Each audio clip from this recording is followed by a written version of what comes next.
welcome everyone to our Thursday night, third Thursday Artist Talk with Sandra Mueller, who I am so impressed with her work, and it took forever to get her to be part of this Artist Talk. She has done so much, not only for SCWCA, but for so many organizations. So forgive me, but I want to read all this because she has done so much and has contributed so much to the art world. So, so welcome everyone.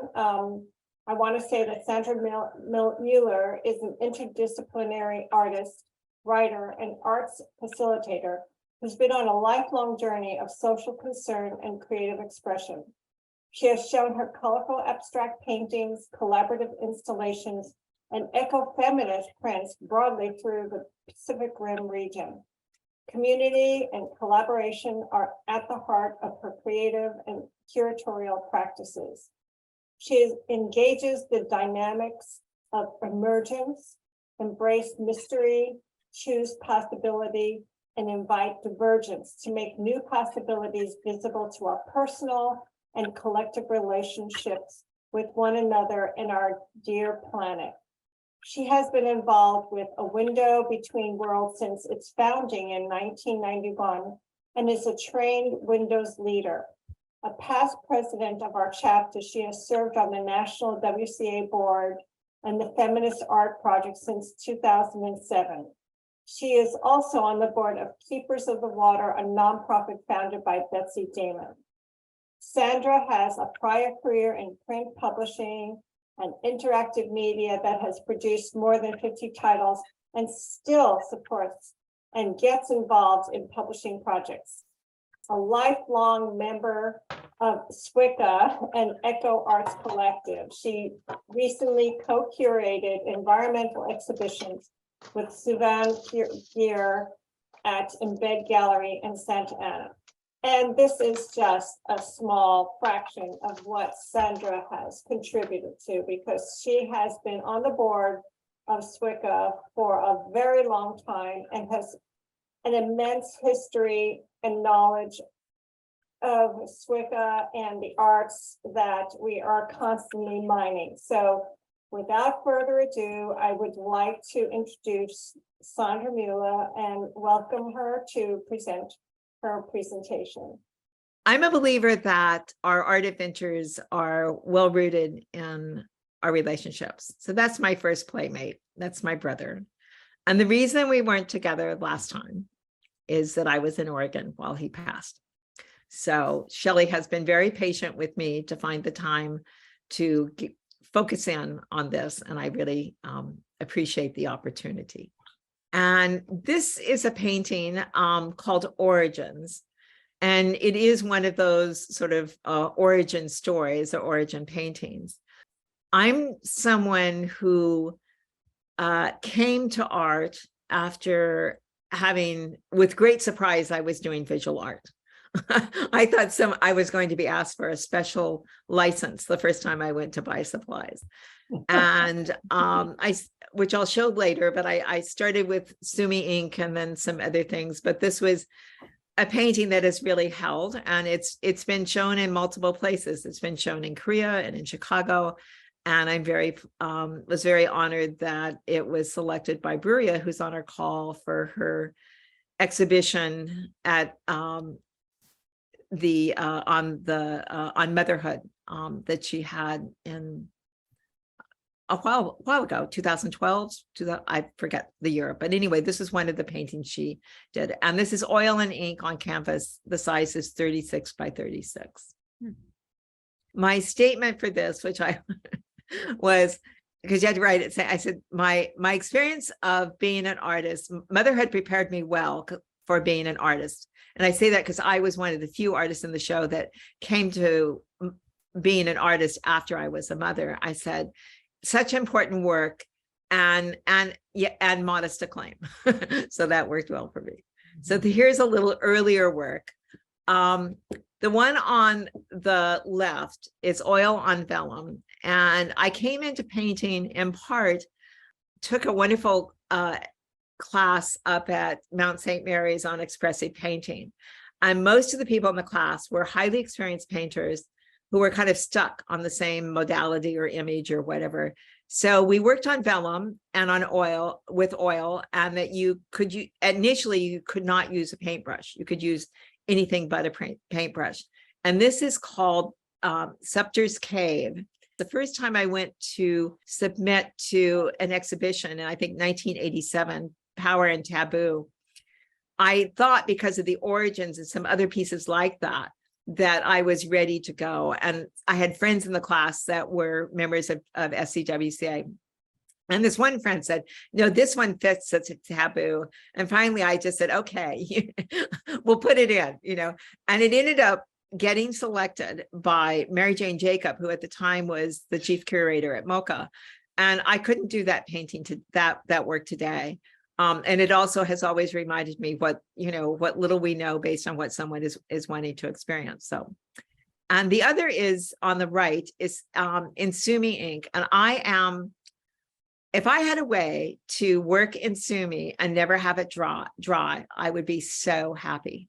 I love Sumi, and I think that the first class I did was a class in Sumi ink, and I think it's what connected me to art, because she had us practice a lot of gestures and using our arm and all. And I'm a lifetime tennis player, now pickleball, but I think when I connected to my body, I bypassed that censor that said I couldn't.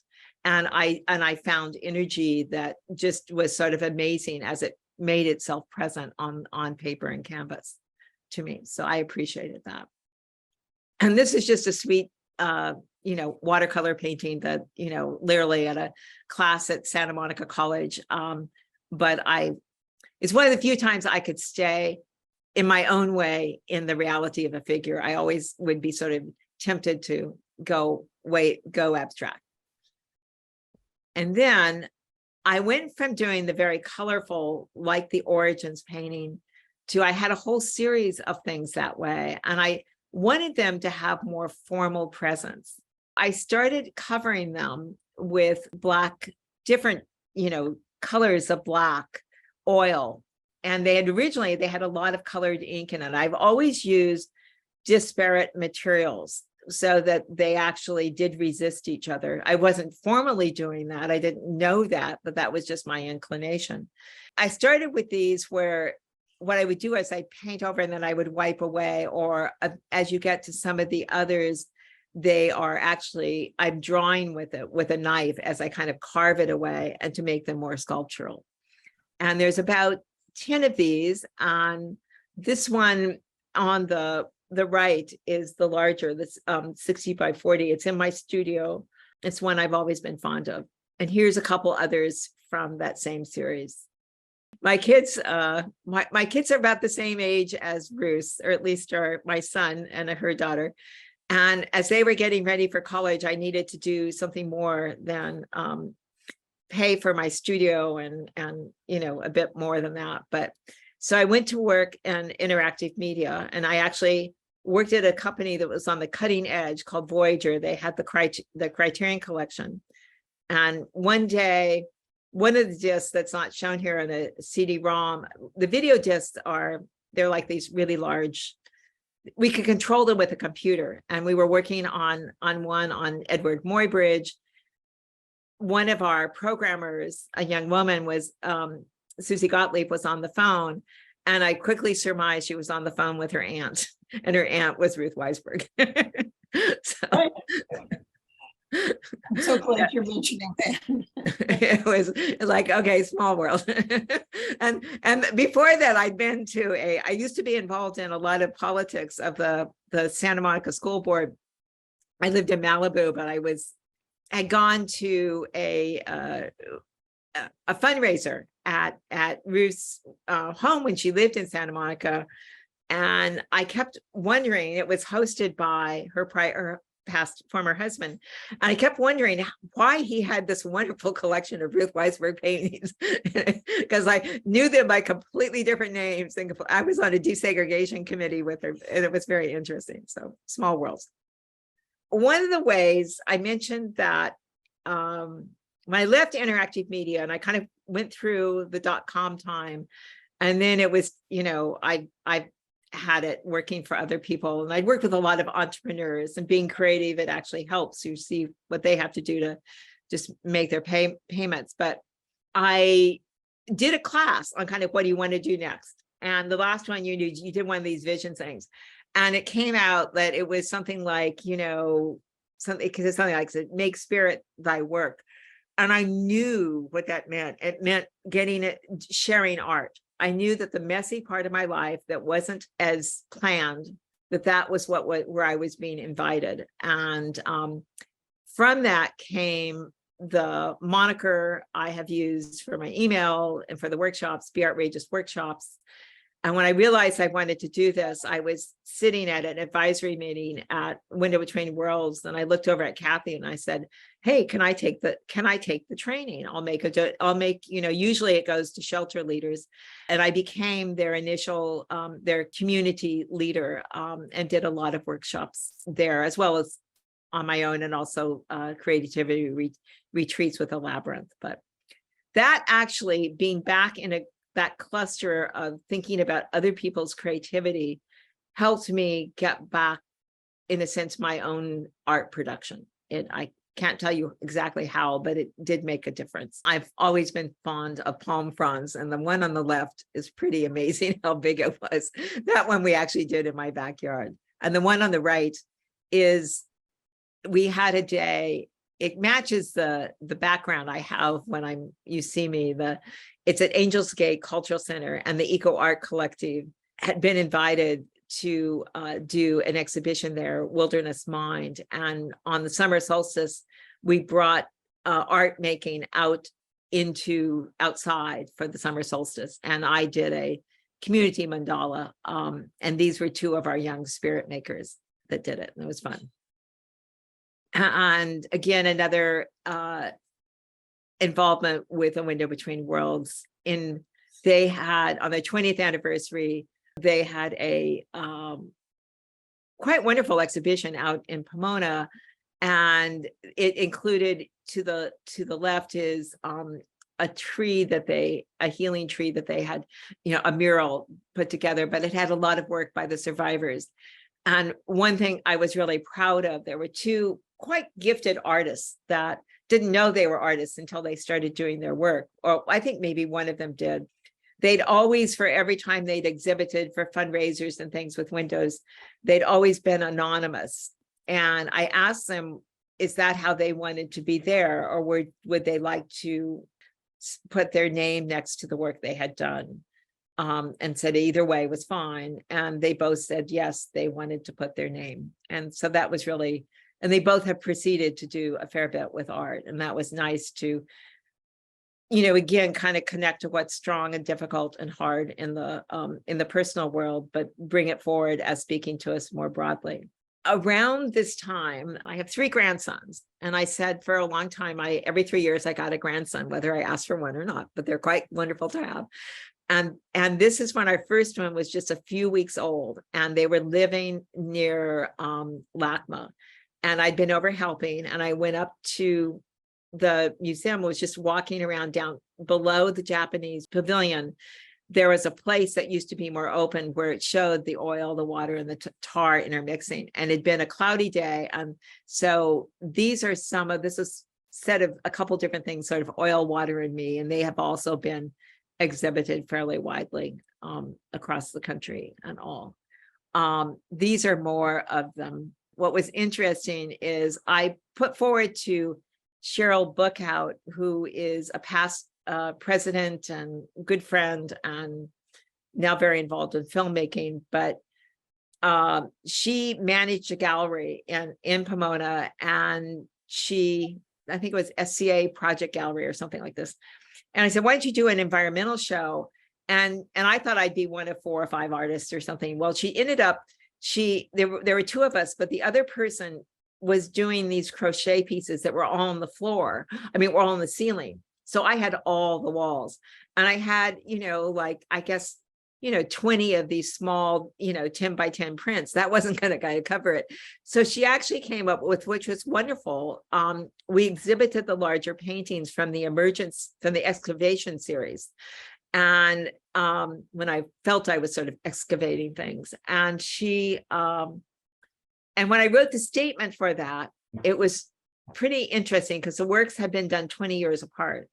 And I discovered that not only did they have something in common, but the way I created, from having learned almost in that using the oil and the vellum by a removal process, that's very similar to what one does in editing, that you have a mass, or like in sculpting, and you shape it by removal. And so that the way my mind works was actually happening in the art, even though it was happening in different, over time and in different media. But if I hadn't had to write that statement, I would not have known that, because I was, really searching for how I was going to conceptually bring these pieces together beyond the fact that some of them were in a darker color. And then about the same time, we have a cabin up at Green Valley Lake on the way to Big Bear. And it's been in Steve's family since he was 8. So it will be 100 this year, this year. And I just, one day I took this picture, and it's been in different forms, and I was asked to make it large for an exhibition. But, it just was sort of the start of that really, playing with a guardian, what became a guardian figure, where my shadow, I lined it up. I mean, I just sort of noticed, when you're, I guess, an initial photographer, you sort of discover your shadow once in part because you're probably standing in the wrong place. It shows up. And so I tried not to make a trope of it, but here or there, it's been pretty interesting. So this one is a really, it's called Connection. Over time and it was about a period of for about 5 years, different ones would emerge over time. But this was the first. And these are 2 others that are, the one on the left is from Oregon. I grew up in Southern Oregon, and those little prints had actually been in a show up in Grants Pass where my brother lived. And that was kind of special to be able to go and see that with him. It was a good show on water. And we had, on the Sunday, we went wine tasting, and this is literally, I'm just bored sitting inside. And so I go outside, and there's all these wonderful leaves, and I think it had been raining. So I had this sort of flowy raincoat, and I took the picture without even knowing that it was going to materialize this way. That one's called Tara, Red Tara. And on the left, it's a hybrid, and they both, the part on the right, it's called Perseverance. That was shot with my iPhone, but that was in 2011. And took me the longest time to give myself permission to do anything with, to possibly consider using something from the iPhone. And the part on the left is from Squamish, Washington. They each had family stories. I mean, one was a family hike with Steve's sister on the left, and on the right, our daughter broke her ankle just before she was to start her first job as a nurse. And so I was down in San Diego helping, and she slept in and I didn't. So I went over to Balboa and to the park, and there was, anyway, took the picture. It was fun. And then I didn't realize I had this happen several times and things in which I was later to learn sort of the sense of the Ana Mendieta, for some people that saw it that way. I at the time was, not aware of her history. So my own experience, I actually studied intellectual history at Berkeley. And so I'm always loving the opportunity which living in Los Angeles has permitted to, and the Women's Caucus has just been astonishingly wonderful to get a feminist grounding in history that certainly wasn't presented when I was in college and studying history of civilization. There was no such thing as women's studies. here is another water figure. And this is later. This is down at the pond, as it were, at the Escondido, where Thich Nhat Hanh has the retreat center. And so that one, it's just a meditative place. And it's one of those where I'm sort of following, I'm just standing there in this moment. I think my camera, and the story goes back to the origins, that when Bruria selected that, she also chose 4 pieces that were one of them was another figure that was done for my photography. And one day she was being interviewed and actually said something to the effect of as paintings. And I always said one day I found my painterly eye inside my digital camera. And I still, to this day, there's a whole bunch of things I don't know. I've tried to learn, but I realize it's like learning Greek to say hello. So I just let it be an instrument that comes with me when I'm doing kind of a meditative walk. On the right is a wonderful new book by Betsy Damon, who is one of the early feminist performance artists. She's based in New York, but right at the same time as I joined the caucus in 1986 or 7, she had started something nationally called No Limits for Women Artists. And these were small groups that kind of like the pods, but they were larger, 7 or 8, sometimes, that met monthly. And we, shared your vision, what your, and what help you would want, etc. Shared time, did a lot of work around, cultural equity and how those things. But Betsy's been a longtime friend, and I'm her organization, the Keepers of the Waters. Last year she asked if I'd come on the board, and I said yes. So it's also allowed me to start my whole time of relating and work, and the importance of relationships. And there's people on the call. I mean, there's people that, Anna Zolda, Lucy Blake-Alahi, Rosalie Fries-Ross. There's so many bonds, and even I discovered recently Kathy Saltzer. That's how I met her for A Window Between Worlds. Jan Williamson at 18th Street Arts Center. So many people had an opportunity to it was just a format. There's 1,000 different formats about how you can learn to listen to people, but it was useful and appreciate that I had that introduction. These are more, I often play with, because my photography work is sometimes very saturated. So I played with using sometimes a break and how it's presented, and using, inserting a white. So the one on the left is from the cabin, and the one on the right is actually from the headwaters of the Everglades, which is outside Orlando.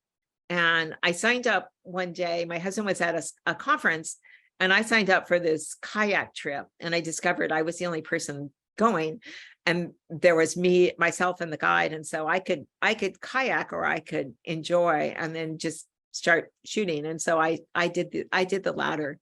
It was a quite wonderful excursion. And this was part of what was on that. I think they're stumps of cypress trees or something, but I call them my druids.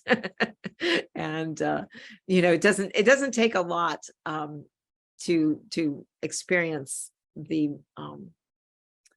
kind of the magic of it. And I would say, going back to those little ones that were done on metallic paper, I had, for some reason, and I don't know why, I had bought a metallic printer paper at Harame Paper, and I wasn't doing photography or anything, but when I did those, I decided to print them on it, and it had a coating that was really very special, in that it was like when you look at water, in that it didn't allow the ink to go into the paper, and so it stayed on the surface, kind of the way an image or work will stay on the surface of water.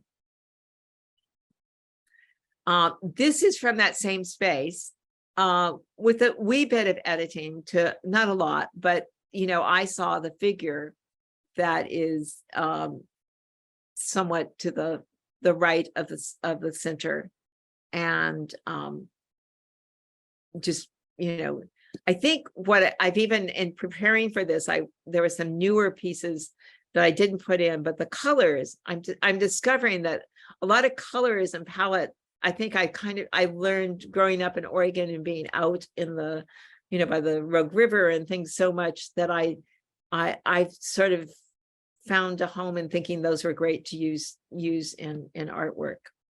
And it's also involved a good deal of collaboration. And this is a really special project that was with Kim Abley's, was the project artist, and A Window Between Worlds was the sponsoring organization, and then 800 Survivors of Domestic Violence.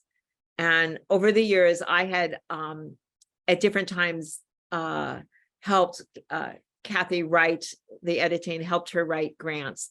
And we applied and actually did get an James Irvine grant for this project. And I wrote myself into the project because I wanted to work with Kim. And I was somewhat, I guess, sort of like the, took care of some of the nuts and bolts and project management of it. And then did the catalog together with Suvan Gear as the co-editor, and Ann Golden, who's a longtime friend, as the designer. But this is at the Korean Cultural Center, and it was also shown, parts of it, an installation was shown, it's been shown lots of places, but it included at the Skirball. And this is on the left is from the opening, Suvan and I celebrating the catalog. And Suvan is someone I met through No Limits. So it's just longtime friendships, and, but art really grounds you in what matters to you to come forward. So that's been a gift. And then we had we had a wonderful panel at the Korean Culture Center discussion, and not the person off site right there is not shown in the picture is Suzanne Lacey.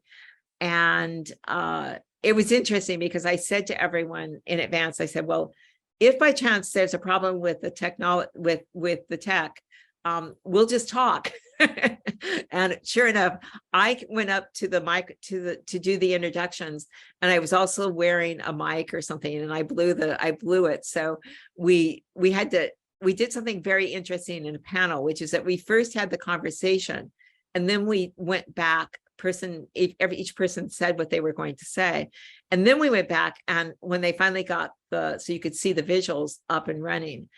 And it actually made it kind of like you really listened, and then you really saw by having them be separate.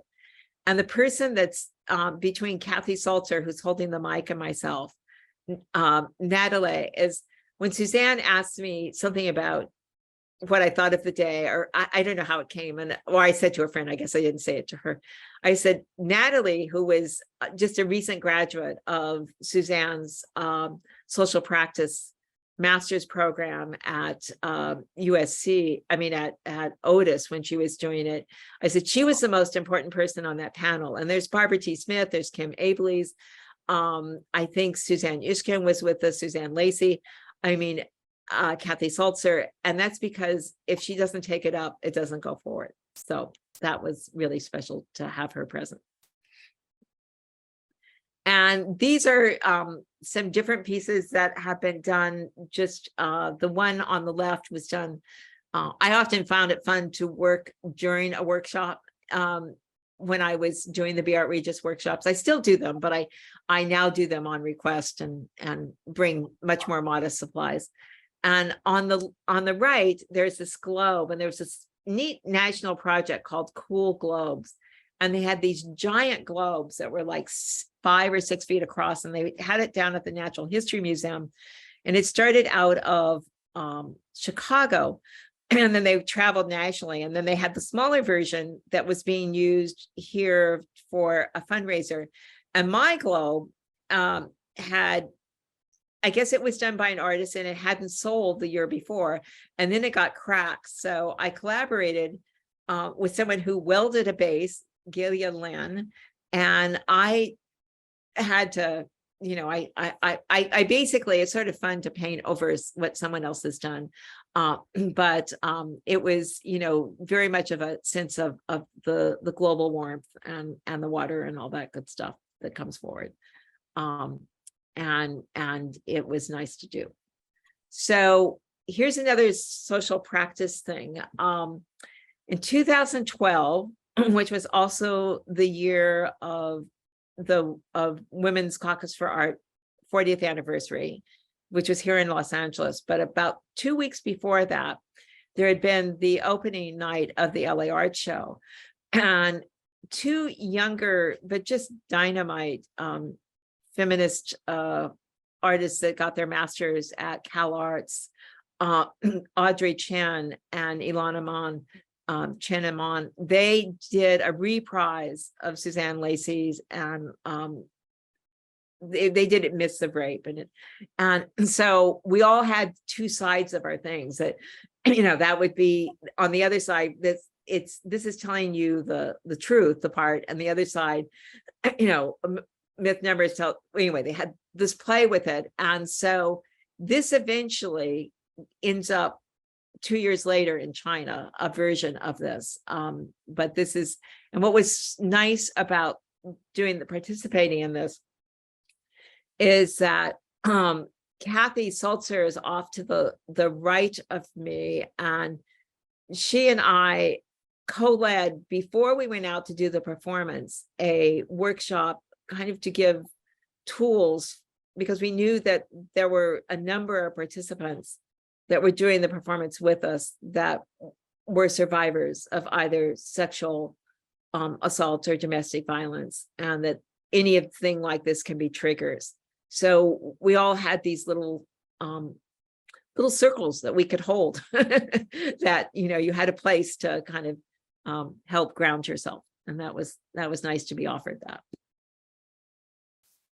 And this is, and it was, just a wonderful photograph that I did in a trip to India that we had done. And it was, I'm including it here because it was in the activism show that was at that Maura Riley jury for the 50th anniversary of Women's Caucus for Art last February.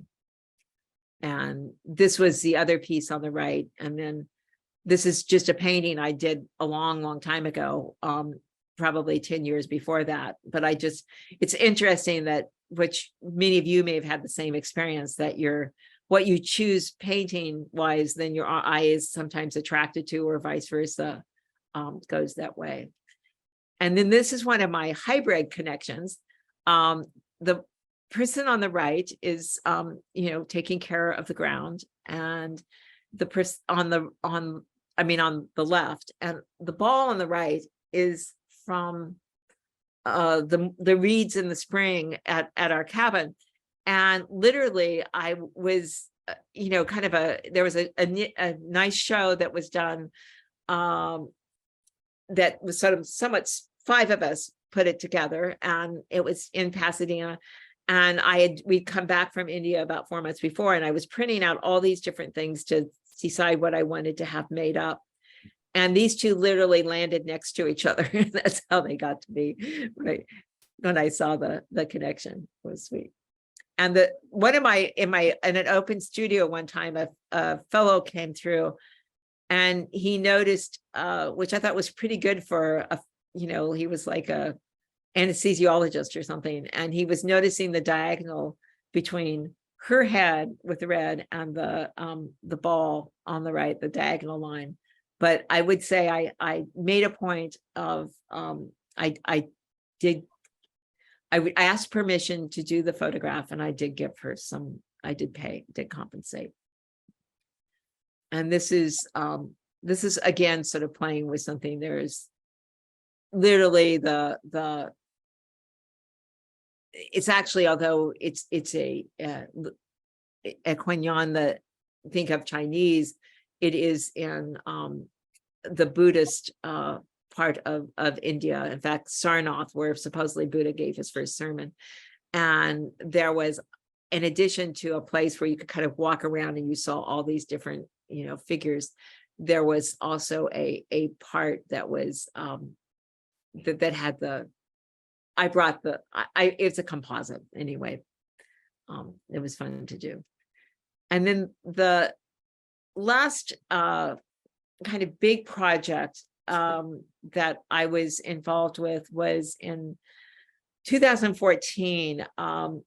Those of you who, and most of you here are members of the Women's Caucus, in the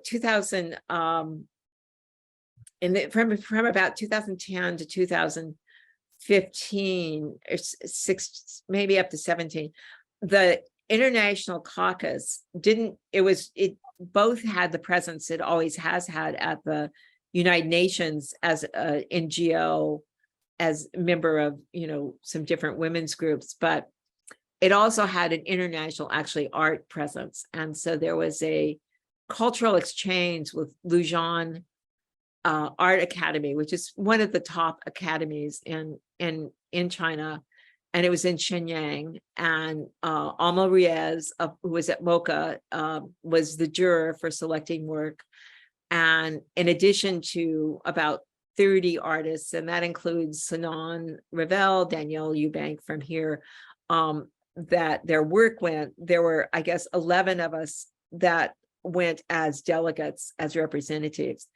And so I was in charge of programming, and Sherry Carnett was chair of the caucus, and she was chair of this project. And so I called her in the summer and I said, I know what I do, which is when I get involved in a project, I sometimes forget to do the art.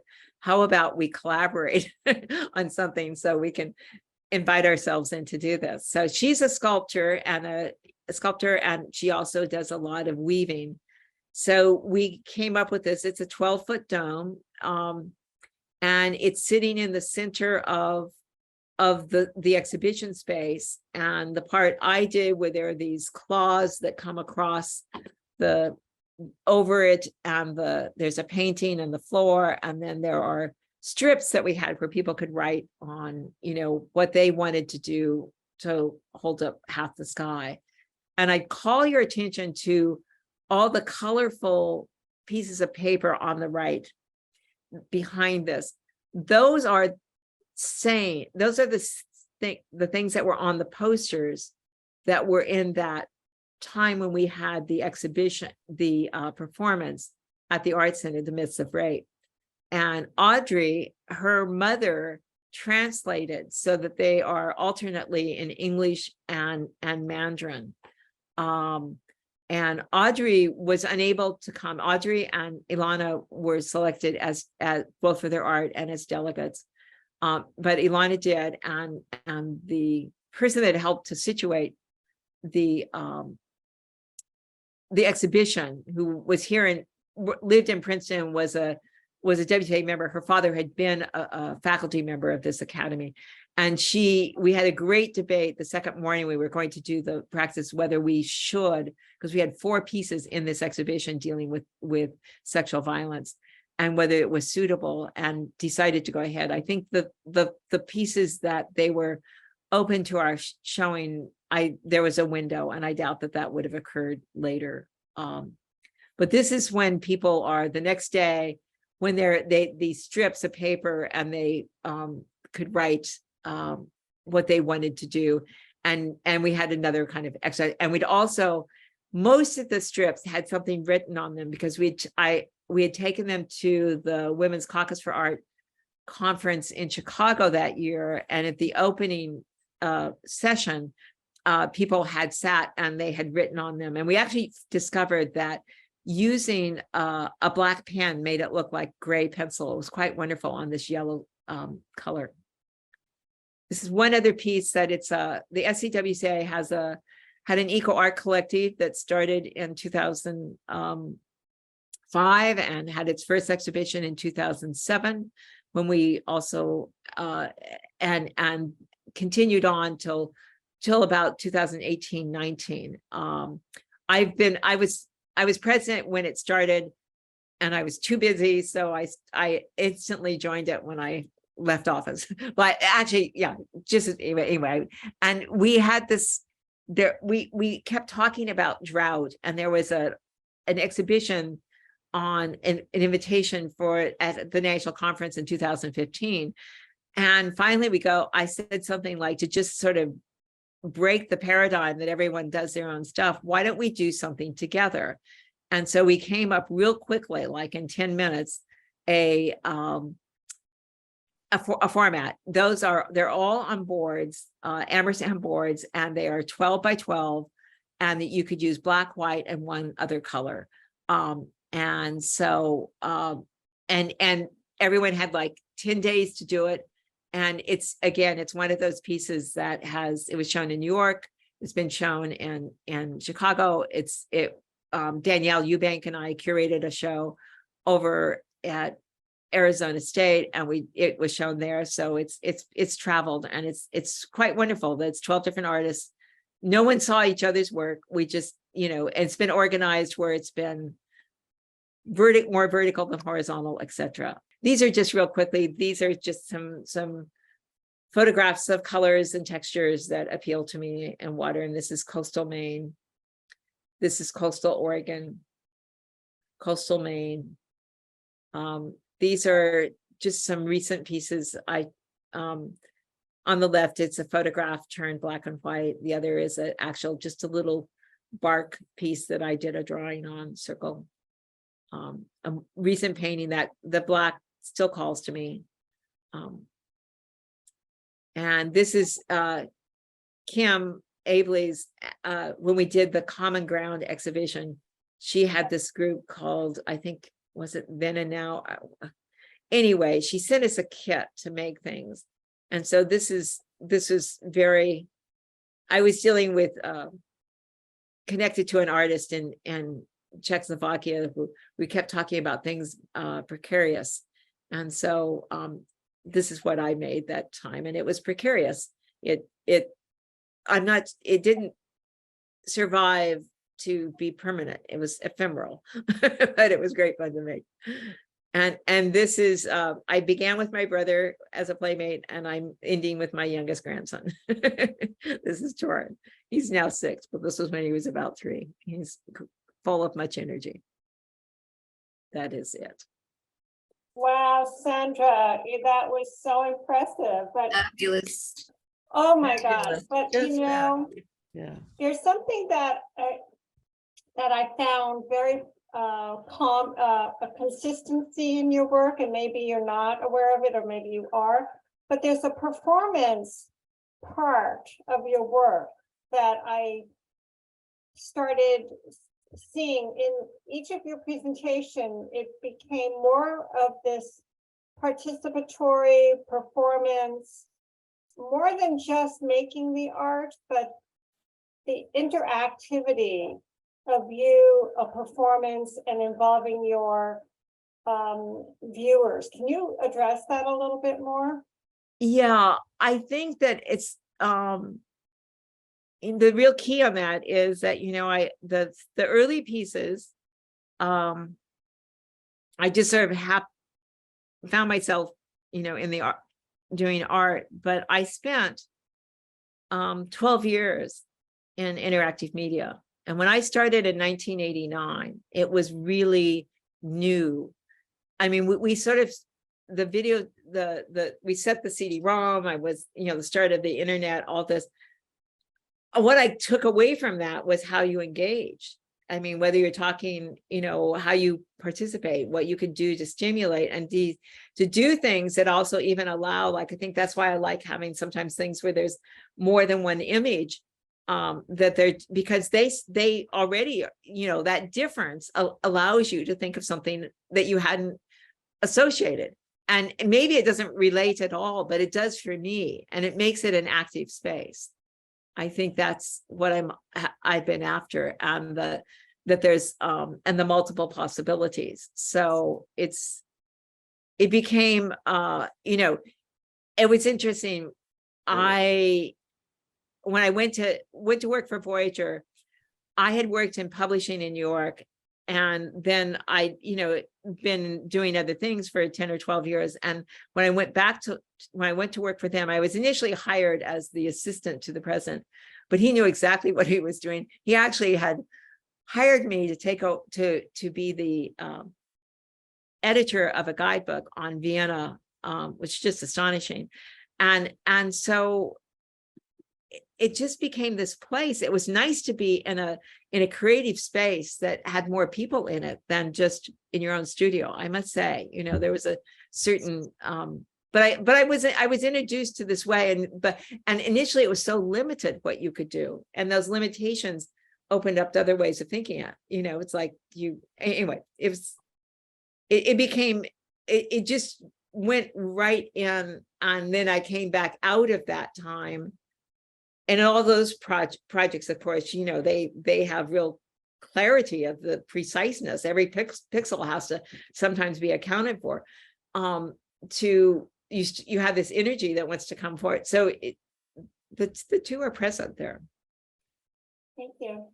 Do we have any questions? Yeah, my hand is up. Dallas? So thank you, Sandra. That was very eye-opening and fascinating. Now, you've been involved in so many different things and aspects of visual art and a little bit of performing art too, I guess. What speaks to you the most? What version of the things that you've done speaks to you the most? It's not probably what sticks with me is who, with whom. Okay. To me, it's just, the year I went to, in 2006, it was the last time we had a full WCA conference in Boston. And I met people that are astonishing. I met Karen Frostick, that has done these Holocaust memorial projects that are just amazing. I mean, they're just, Priscilla Otan. I mean, there's just, it's who has, I know a lot of people that I think our group attracts people who often have come back to their art when they have kind of finished, kids are grown or raised or whatever, they can do that, or that they write a first book or whatever. And I say, where do you want this to take you? What journey do you want to have with this? Because I mean, I decided long ago, if a gallery or LACMA wanted to call and make me their gal of the day, I'd say yes. So you're a collector of experiences. I'm a collector of experiences, but I don't want to make my day about that. Mm-hmm. I don't want to make my richness of time with a friend when I go out to see art with Rosalie. I don't want to, I want to just be immersed in that and it's such a wonderful way to meet people. It's just. Nice. Thank you. Thank you. Ruth Weisler? Can you talk, it's kind of following on those thoughts, which were very interesting, how your personal life and your art life mesh and interact. How can you talk a little bit about, you've been such a wonderful leader and inspiration for all of us in the women's movement. How does that interact with your art, do you think? That's such a good question. I'm not sure I have a I thought about that, intersectionality before. You can yeah, well, it does. It doesn't. And there's I mean, let's frame it this way. This is another way to think about this. I mean, I'm of the age to have been part of the early the performance art and all that, with, the people that did that. But I wasn't doing it then. But if you look at, like, with the project that Sherry Gawke has going right now on, with, from the performance and the way that Getty is the archivist for that and all,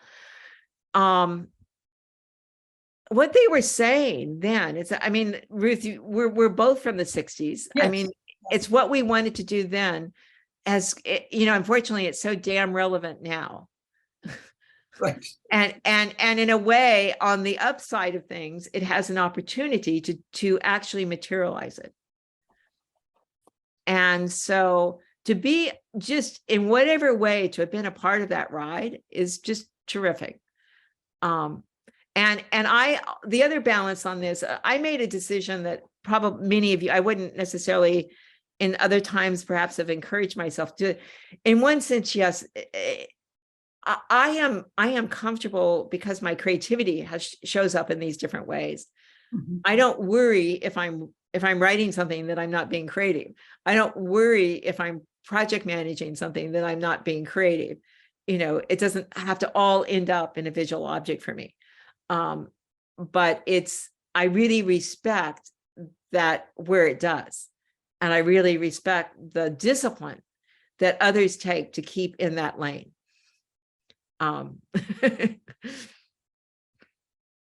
Great. you. Thank you. Thank you. Do we have any more inquiries?